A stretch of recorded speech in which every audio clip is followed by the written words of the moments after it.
Muy bien chicos, disculpen. Buenos días, buenas tardes, buenas noches, dependiendo de la hora en la cual estás viendo este video. Muy bien, el día de hoy vamos a tener el curso de Historia Universal con el tema correspondiente a Roma, Economía y Cultura. Vamos a ver todos los aspectos en cuanto a la economía y al desarrollo cultural que tuvo Roma a lo largo de su historia antigua, tanto durante la monarquía, como la república y también como el imperio. Sabemos que Roma,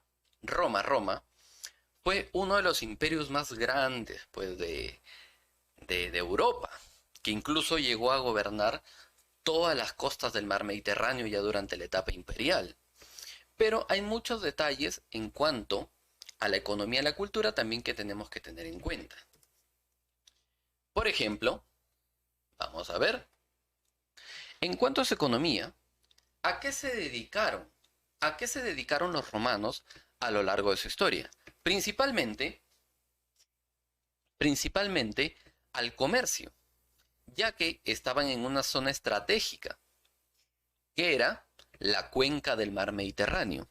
Y es por ello que durante la etapa republicana ocurrió las llamadas guerras púnicas. Se luchaban este dominio comercial en el Mediterráneo. ¿Quién iba a comerciar por el Mediterráneo? Por eso ocurrieron las llamadas guerras púnicas. Entonces, una de sus principales actividades fue el comercio a través del Mediterráneo. Además, dentro ya de Roma, en la parte continental, vemos que también destacó bastante la agricultura.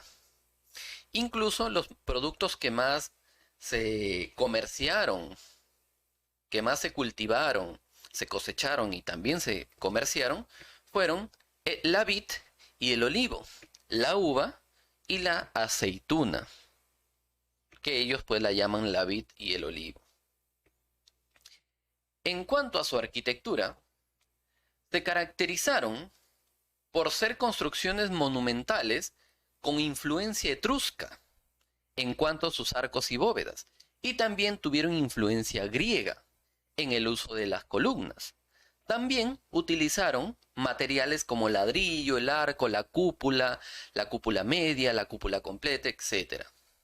Destacan también dentro de sus manifestaciones arquitectónicas las llamadas basílicas, los foros imperiales, las vías o caminos, acueductos, teatros y anfiteatros, y los llamados coliseos también. Por ejemplo, tenemos aquí el llamado arco de medio punto. Este arco de medio punto fue base para sus construcciones.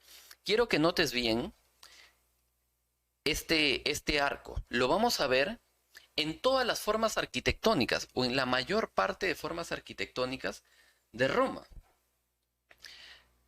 Mira bien, mira bien. Por ejemplo, vemos aquí el arco de medio punto, que es, va la redundancia, un arco. Y tenemos, por ejemplo, aquí el arco del triunfo. Vemos la forma del arco de medio punto. Tenemos también los llamados acueductos. Vemos ahí también la forma del arco de medio punto. Tenemos, por ejemplo, aquí los teatros. Vemos también, miren, en las puertas, en las ventanas, incluso en la forma del teatro, vemos el llamado arco de medio punto. Tenemos aquí el Coliseo. Mira las ventanas, mira las puertas.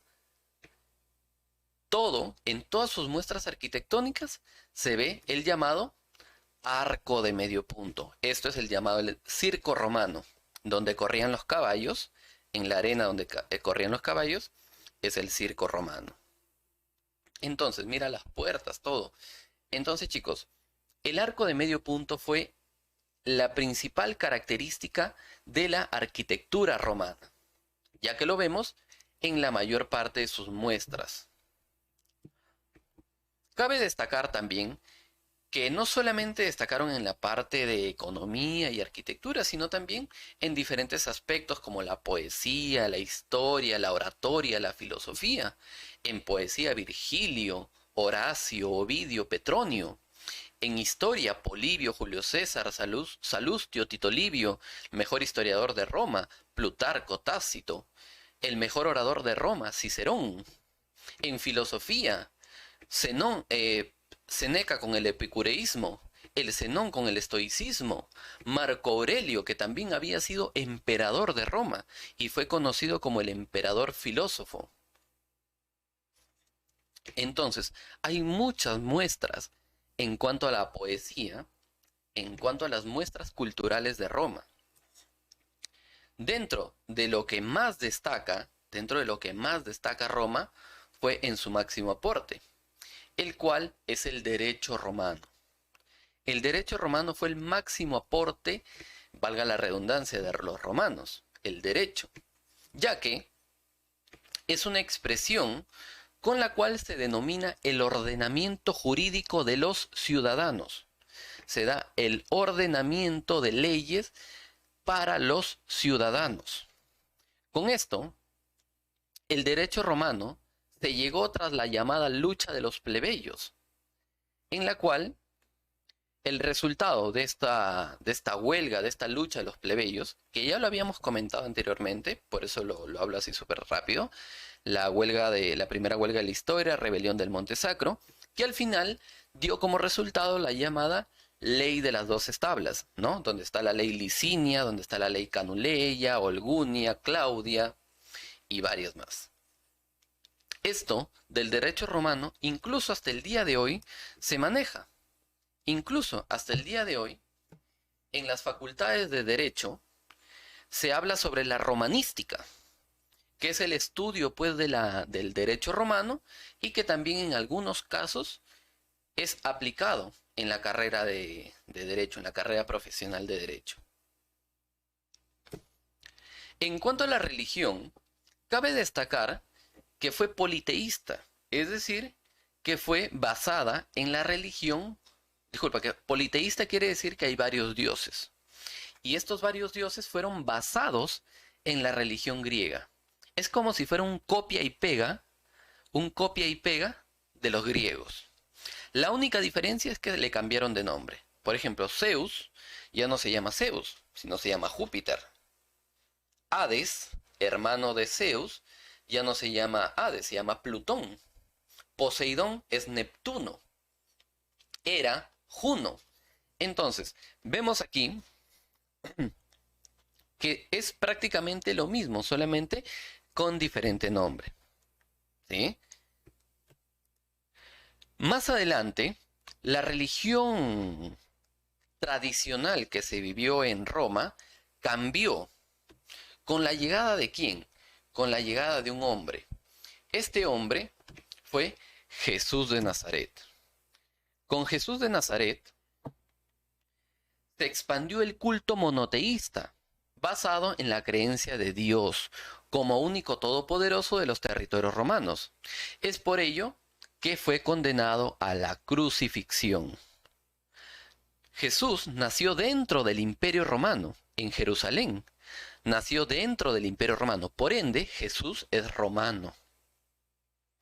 Entonces, al predicar este culto basado en la creencia de un único Dios, entró también en conflicto con algunas creencias de la Roma antigua.